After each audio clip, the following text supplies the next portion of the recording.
everyone. Welcome to the Known World Italian Symposium. Today, my name is Lavinia Rietti, and I usually go by Amber, but that is my SEA name. Today I'm going to talk about the veil and hair that I did for my most recent project, which was recreating a portrait of a lady by a follower of Bronzino, which you can see at the National Gallery. So I hope you enjoy, and without further ado, let's get into it.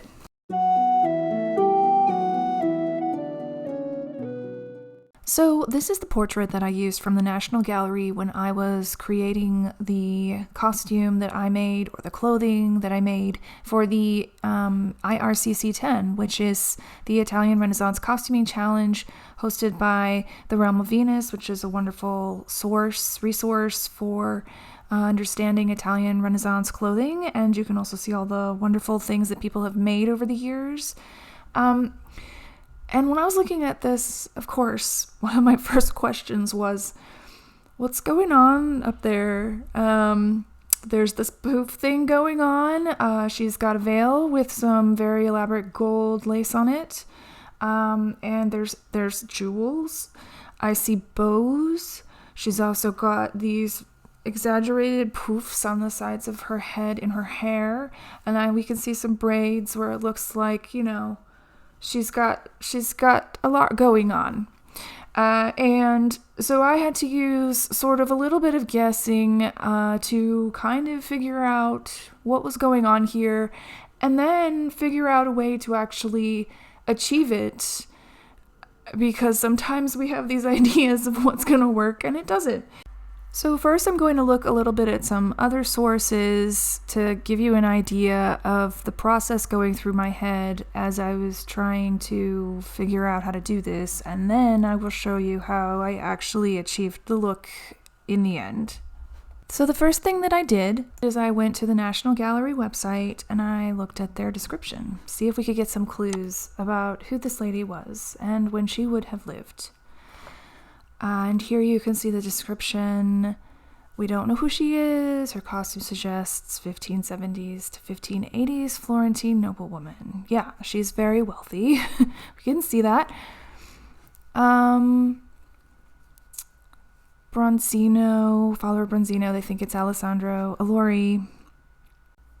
So with that information, we have Florentine, we have wealthy, noblewoman, and 1570s to 1580s. So now it's time to go try to find period resources, portraits, books, anything that gives us a clue of what to do next. So here is a portrait from Alessandro Allori, 1590 to 1599, so a little bit later, but look at this. I mean, we still have the same bows, we still have kind of this arched shape right here on the hair, and a veil.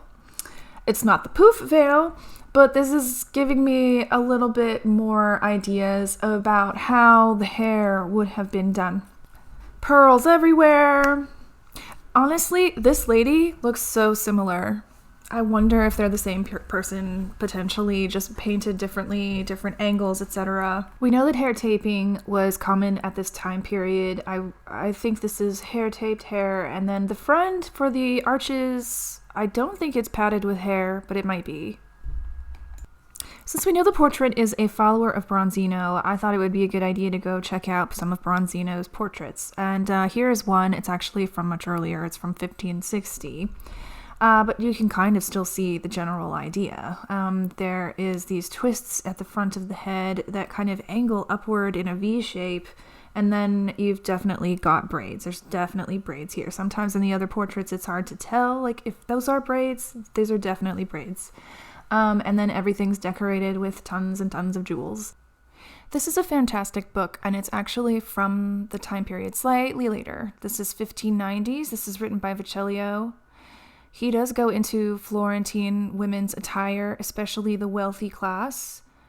And what I love about the descriptions in this book is that Vecellio does a lot of descriptions of veils as well. So what was really neat is as I was going through, to understand the clothing, all of a sudden I looked and I was like, oh, look at that. There's a little poof here. It reads, "The dress of the women shown here is not exactly a Florentine style, but it was introduced by the ladies-in-waiting attending the Grand Duchess of that city, or by the wives of the courtiers to the Grand Dukes.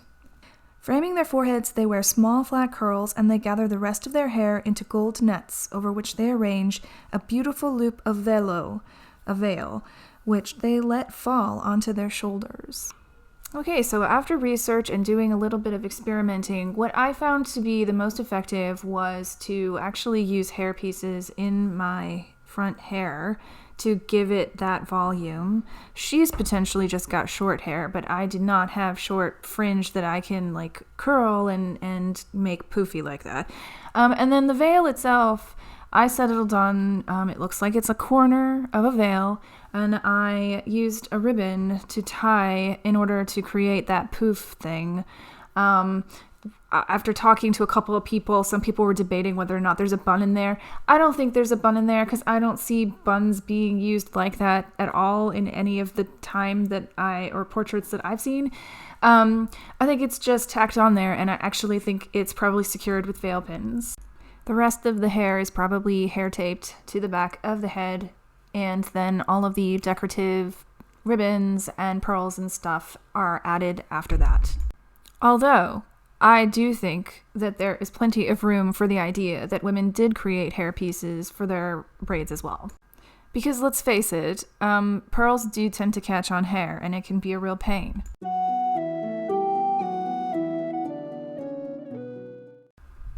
Here are all the elements that I used to create the look. I have a hairpiece of braids to supplement my short hair for the back of the head. I have hair pieces to increase the volume of the front section of my hair. I have bobby pins because I need to secure those things down. They aren't essential, but for me they are super helpful. I have veil pins. I have made a jeweled headband. I have hair ties just to keep hair out of the way while I'm working with different sections. And then, of course, the veil itself. The hairpiece for the braids in the back is really just fake hair. I used thread to wrap around it to create the circle, and then I decorated it by tying bows of ribbon and adding pearls. Oh, and a hair clip. Here's a closer look of the hair pieces. For the front of the hair, I really just took a piece of wire, stuck it inside some like loosely braided hair, and then wrapped it all together with some thread. The wire just helps to keep the V shape. I cannot confirm or disprove the use of headbands with jewels on them. It's possible that they were literally just their necklaces that they tacked on there. However, this was easier for me, and I had limited jewels. They did have wire though, so it is feasible. I did make the veil. This is linen voile. I digitized the metallic lace on the edges myself using the portrait and using the close-up pictures, which is why, yay, close-up pictures. And then I had to drape this on my head initially to kind of figure out where I was going to tie the ribbon in order to get the right location on the veil. So starting out, what I did was I sort of made a part between the front sections and the back sections of my hair. I'm just separating out the part that's going to go around the hair poofs in the front and then the hair that goes into the braids in the back. Depending on how much hair you have in the front, mine's rather thin, you're probably going to need to go farther back on this. So initially I tried to give it a good old try of simply just wrapping the hair around the rat with the twisting technique that we see in several portraits. However, I'm doing this by myself. I do not have a lady's maid. I do not have someone who would be very good at understanding the trends of the time and have significant experience in doing hairdressing and would be hired for that very reason. So it didn't work, and I resorted to bobby pins. That's just what had to happen. I just wrapped the hair around the rat and then I pinned it down behind that bump that you see there. Okay, I have both sides done, and now it's time to braid the remainder.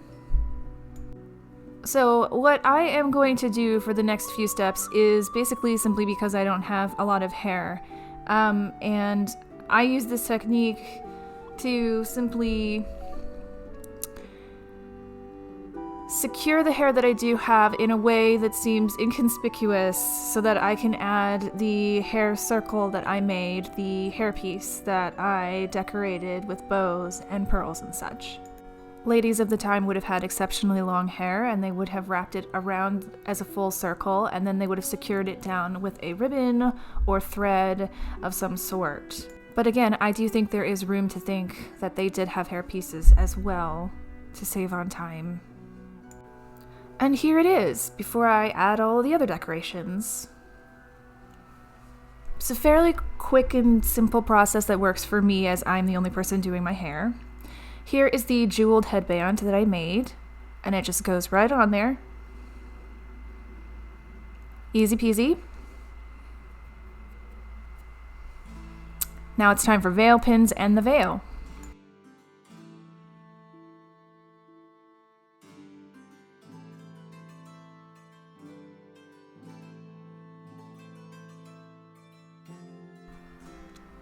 So the first thing that I do is I take the corner and I secure that down first.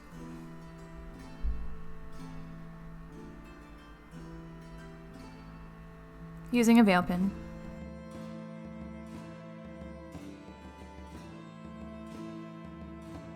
And then what I do is I start to carefully pin the veil folds and ruffles at the very point that I want them to be with a veil pin. And I think this is a wonderful example of how people of the time, how Italian ladies looked like they just threw something on, but it's definitely very calculated and planned, and actually significant work does go into the process. And the result just looks effortless.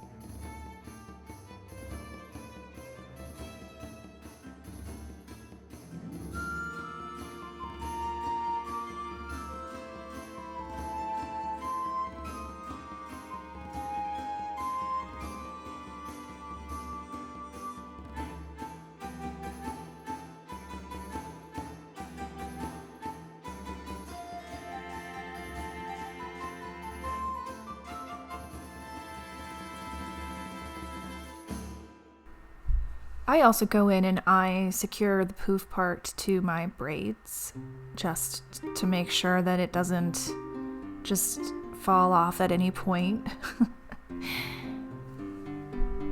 And really the beauty of having all of these braids and all of this hair secured so well is that you do have a lot to pin into and make sure that everything is good and secure.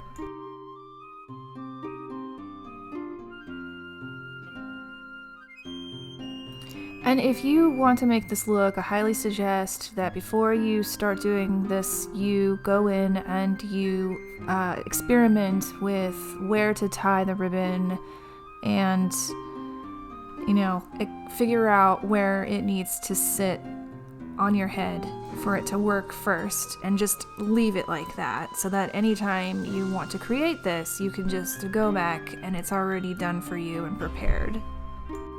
My guess is that once the final garments are on, that the front corners that are draped like so are usually pinned down as well, and that just keeps everything in just the right place.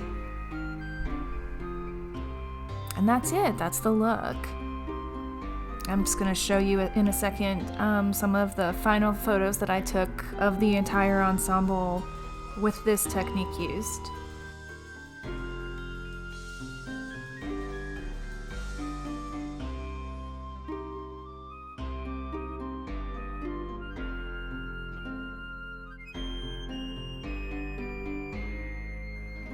I hope some of this is helpful for you when you are recreating strange headwear from the Strange Headwear Club, and thank you for joining me.